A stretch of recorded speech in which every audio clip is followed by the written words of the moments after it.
Hello everyone and welcome back to our channel. In today's tutorial, I'm going to show you how to set up a GitHub repository. A GitHub repository is where your code lives. In this video, I'll show you how to create and set up a repository from scratch. Just follow these few simple steps. The first step is to log into GitHub.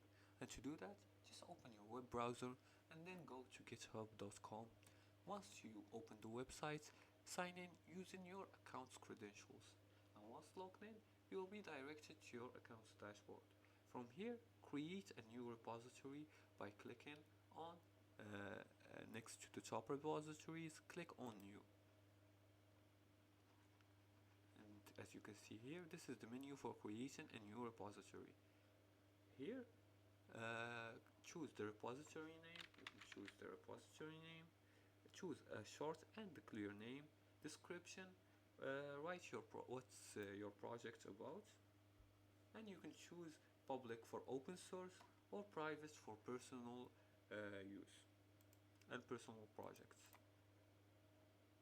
You can also add a readme, so initialize with a readme if you want a description file, and you can also add .git ignore to ignore unnecessary files. As for the fifth step, click on create repository, and now your repository is ready.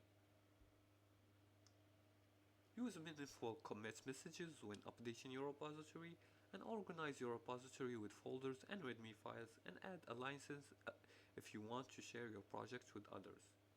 And that's how you set a GitHub repository. Create it, add the readme, and push your code. If you like this video and found this helpful, please like and subscribe, and feel free to leave a comment below the video if you have further more questions about this topic. Thanks for watching, and see you again in the next tutorial.